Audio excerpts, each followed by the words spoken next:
Hey guys, Matt here. And for the finale of our 2025 league season, I put on a tournament called the Red Top All-Star Showdown.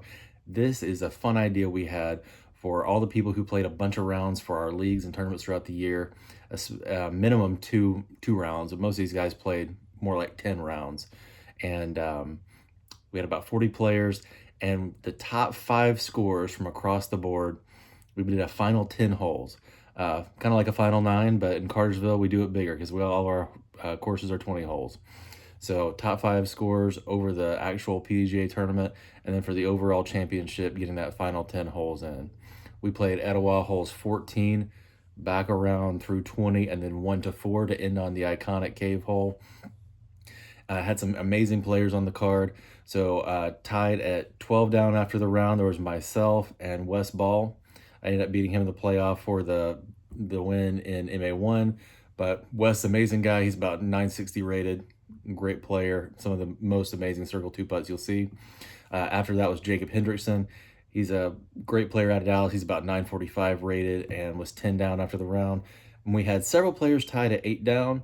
And we had a little throw off to see who would be in this final 10. And Joe Wiggins, our boy out of Warner Robins, and Briggs Williams, who is up and comer. He's 945-ish right now, and probably will one day be much, much higher than that because the boy's like 15 years old and already has a cannon. So really fun round with these guys. Hope you have a good time watching. We're at Etowah playing holes 14 to 1, 14 to 20, then 1 through 4. So we end on the iconic cave hole. Also, shout out to Rob Burkhorst. He also shot 10 down, so he would have been on this card but wasn't able to stick around. He was the only person outside the MA1 division to make the round. So thank you guys for watching. Let's check it out. Starting out here on hole 14 in the back of the park, it's about 320 across the creek. I'm throwing my flare up there. Skips up to a pretty good spot. West Ball is going with that wide hyzer line over there. Gonna clip that tree and up, unfortunately surrounded by water out of bounds. Jacob doing that nice whippy forehand, skipping right up by the basket. That was a great shot. Joe also going forehand, but he turns his over a little bit. Going to be across the creek and safe, but not in a great attacking position. Briggs going backhand. He's going through this tiny gap between that little wide tree, but ends up near the basket in a pretty decent location. Here's Wes pitching up across, trying to get himself in good location. He'll clean up that bogey pretty easily from there. There's Joe's spot. He's probably 90 feet, giving it a good run right there. This is Briggs going for the 2, and just short on that one. Wes cleaning up for bogey, and unfortunately missed that one. Jacob gets in for that great looking 2, and I'll also tap in for the 2 there. Watching the rest of the guys clean up. Beautiful day out here at Etowah. Got Justin Damon tagging along. Go over to 15. I'm going to go carnivore wide hyzer over the road. Try to get a little bit of skip up there by this slightly elevated basket. Ends up in a decent spot. You can see it, PJ's catch cam here. Goes right between those power lines and skipping up to a pretty good location. That's a great carnivore. Jacob piping that low forehand, pretty gutsy right under that branch right there. Gets it to a really good spot. You'll see it coming in hot, and he must have missed this branch right here by just a little bit. Yeah, not by much, but pins it. Great shot right there. Joe lining up the backhand. Goes with the low, like, penetrating shot. Doesn't get the height I think he wanted to get up there by the basket, but he's in a decent spot and he's safe. Overall, not a bad position to be in, but not the birdie look that he was probably hoping for. Just checking up a little bit short and left side.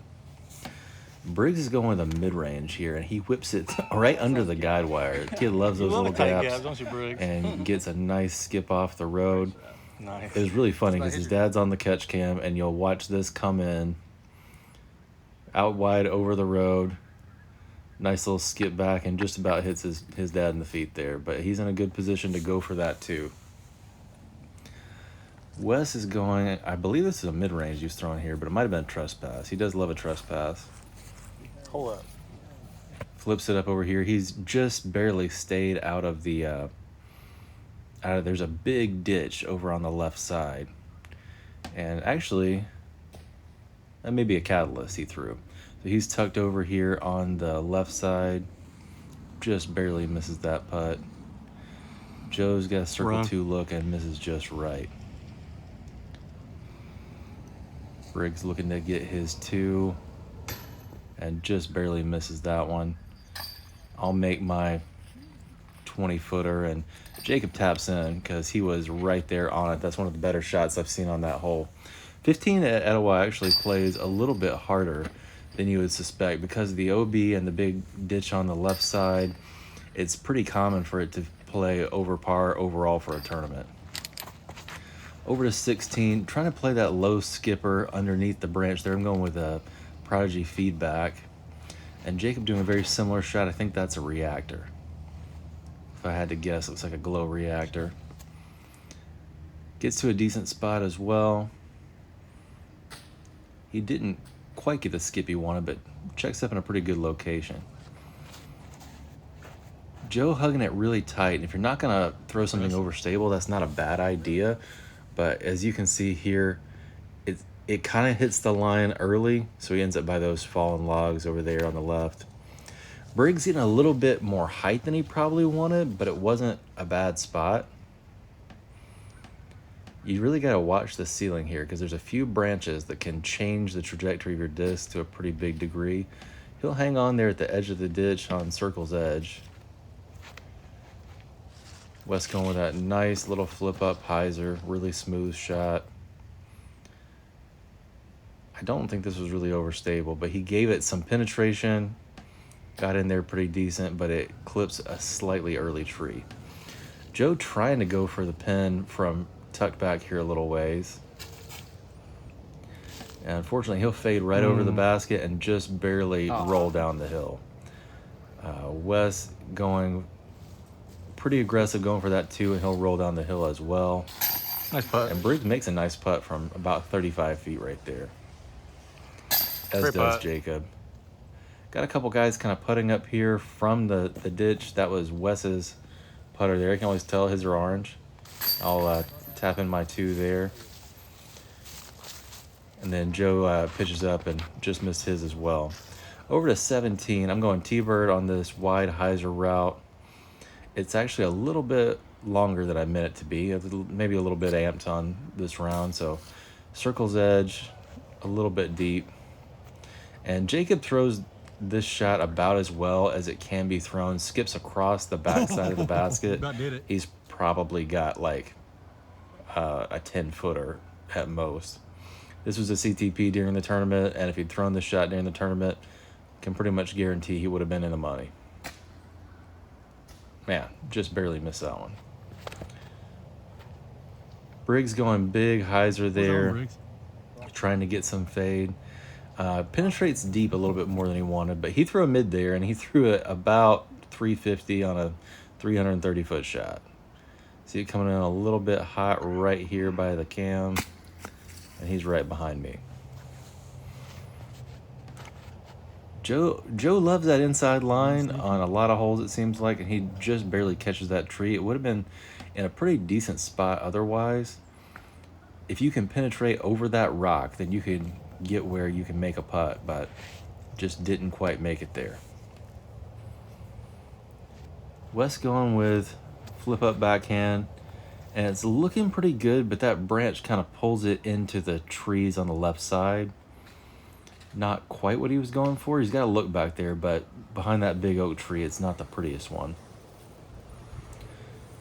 Briggs going for his 2 from about 40. Just high.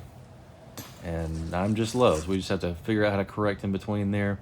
Joe is right on top of that rock, trying to split these trees, and he just about did it. Wes going hyzer around that big oak tree and just kind of lays up. Jacob getting another birdie.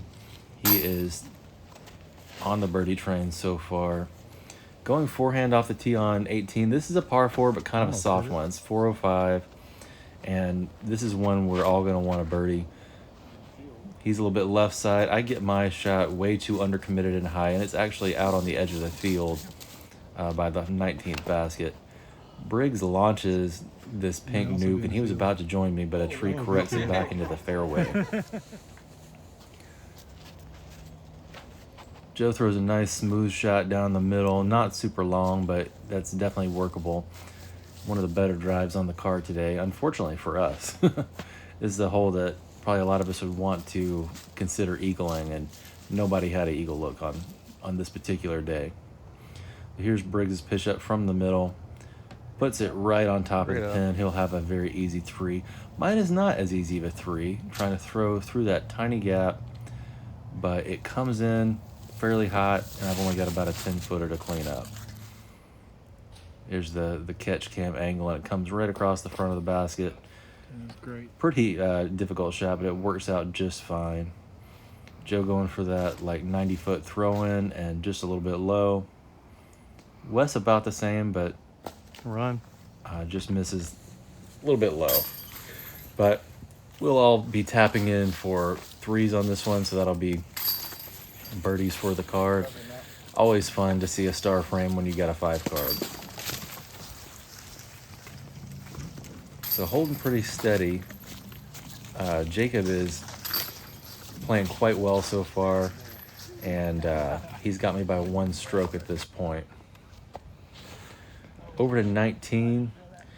He really pipes this one low. I'm not sure what that like orbit looking disc he's throwing is. It might be like a Halo Destroyer or something, but it skips up and just goes into the road and doesn't make it quite far enough to get back in bounds on the other side. I'm going flare again. Get it a little bit nose up, so I'm circle 2 after whacking this branch right here, but close enough to have a look. See it come in. I'm like 50 feet. And Briggs has a Halo disc in his hand. I think it's a Halo Destroyer. Oh, looks good. I'll have to ask him, but he pipes a low, tight forehand and whips it up there. This is one of the prettiest forehands I have seen in a minute.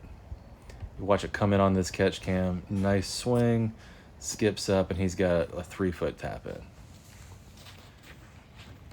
Joe pulling it a little bit left side, and he'll end up out of bounds as well.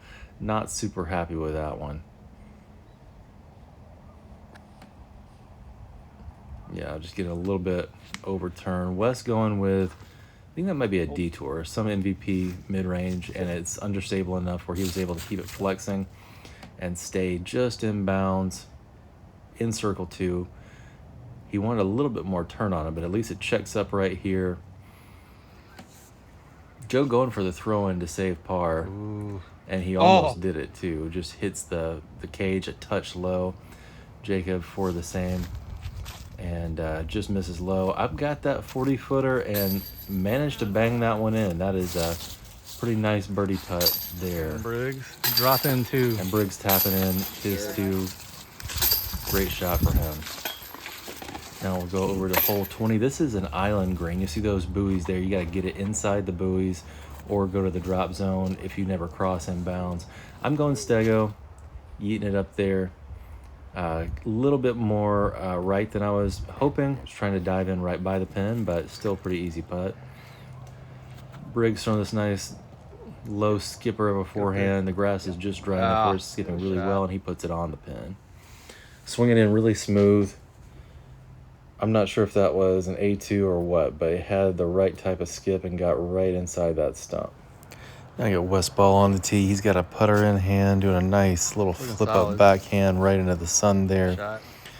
Gorgeous shot. See it go right under that tree branch on the right side, get around that buoy and up into the circle. This is an island green, as I mentioned. Jacob piping with an envy. He was throwing that, I think it's a glow envy, throwing it really, really well. He actually used that one to win the ace putt, which we had to do as a CTP throw-off, which is pretty cool. Joe going wide with an A3 there, skipping it up into the circle. Really pretty shot here. Skipping it in. Very nice. Everybody is pretty close. I'm actually the farthest at about 20 feet. Get that on in there. Everybody else will do their tapping in. Sunlight going over the mountain this time of the year. Really, really pretty. Then we're over to hole 1, getting into some more tightly wooded holes. I'm down there in the circle, a little bit right side. You'll see it come across here, and not that bad of a spot, really. You just don't want to be any further right than that. Briggs throwing a watt, flipping it up really, really nice.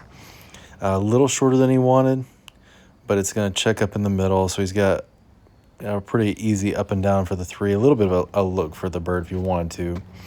Wes is going soul here, and he flips it up beautifully. It's just a touch low. You'll see it come in here, and if it was just a touch higher, I think that line would have had it pretty much ideal. See it bend around that tree, and just need a little bit more height to get over that last hump. Jacob flipping up a mid-range forehand, and he actually threw it perfect. It just hits the tuft of grass and grabs it right here. See it come around that tree. That's pretty much the birdie line, and it just grabs onto that grass right there.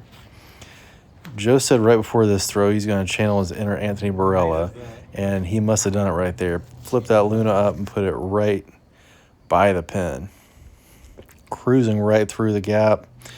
This is not, I would say, like a very hard hole, but it's one that a lot of people make errors on. Pretty easy to get up and down for a 3, but not the easiest birdie in the world. Jacob about gets it from range there, as does Wes. Wes will have a little bit of a comebacker. He rolled over in between those trees on the left, but not too bad. Briggs just about nailed that one. Joe taps in. I actually had a birdie on that one as well, but didn't get it filmed. Going Stego here on hole 2. See it zipping over there and rolling down near the pin. Joe throws that Luna again and just turns over a little bit too much. Gets over that stump you got to beat, but he could have used another 30, 40 feet on that one. Briggs going with that watt again, and really nice line here, but it's a little bit hot. Coming over here, he's in that ditch. It's not out of bounds, just inconvenient. Wes showing the traditional play, how it's done. Flipping up a putter.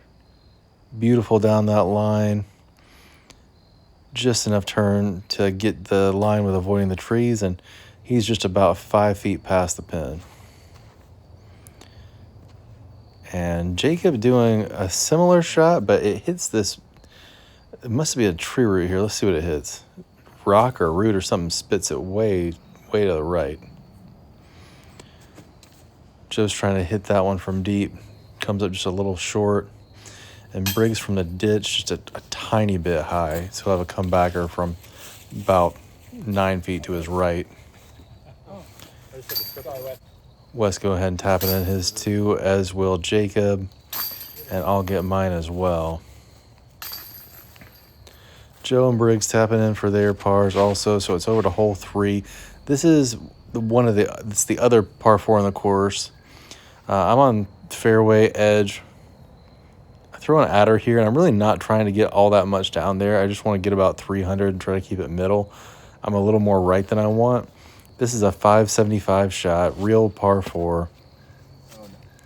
So you want to eat up some distance, but keeping in the middle of this long, wide tunnel is more important. Wes is a little bit pinched on that left side, but it's not a terrible location. Just not where he would pick to be.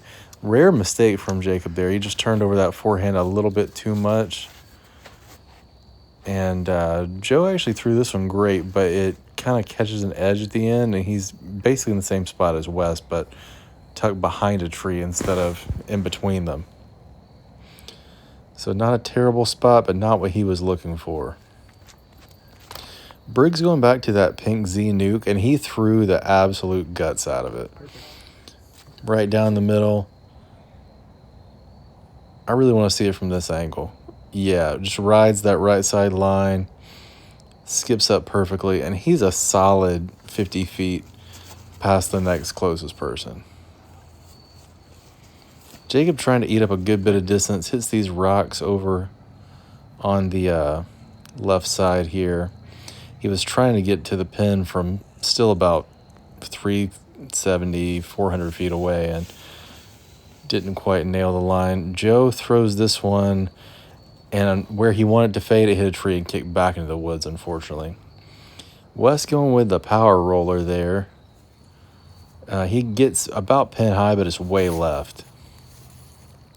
I'm leaning out with my flare around that side and get to skip up, and it is not too far off target.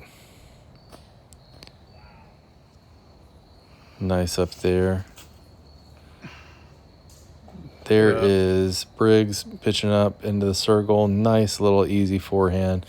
Almost the identical shot to his up shot on 18.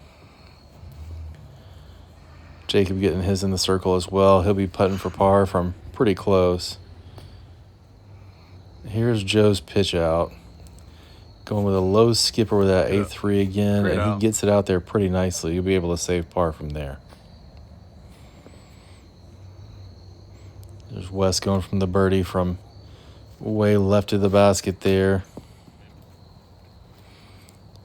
And then I'll be tapping in for birdie from about 25, as will Jacob. Jacob actually get a par right there, as will Wes, and Briggs with a 3 as well. Finishing up on the iconic Etowah cave hole, I go right over that rock on the left side. And even though this can be a perilous location to land, right there by PJ on the catch cam, it held up, so it was just fine. That looks great. Briggs throws a rope up there, and I can't see it that good from this angle where he landed. Trying to remember, but he's right there in the cave. He's in the back of the cave, actually. I remember now. He threw that one almost all the way to the back with that watt again, I think. And Wes throws a beautiful line here, roping up nicely, but I think it's just a touch shorter than he would have wanted. See it coming in. Yeah, he's on the edge of the hill there, rolls down to about 25, 30 feet. I think Jacob's going back to that Envy, and it rolls around on the hill a bunch, but finally comes to rest in a spot where he actually doesn't have very good footing at all. He made it work okay, but that's not exactly how you want to be lining up that one. Joe's going back to the Luna, trying to go AB style, but he gets a little bit of roll away down to this bowl here about halfway down the hill. Luckily, that's not a terrible spot to be. You don't want to be any further down than that. That's about a 30-footer uphill, and you got to give it a lot. As you'll see from Jacob right here, he's only about 30, but it's so far uphill, and you can't see the basket super well from that left side. Joe said he felt like he putted that one really hard and still didn't quite make it, but Wes putting it in there, no problem, and then Briggs putting from the absolute back of the cave. There it is. Well, it kind of feels weird to be producing a video where I ended up winning. That's not always very common for me, but really fun round. Great being out there with these guys, great group of players, and thank you to PJ Williams, Briggs' dad, for sticking around and getting the catch cam footage. Really helped pull those shots together. I hope you guys had a good time watching. I know we had a good time playing. Have a good one.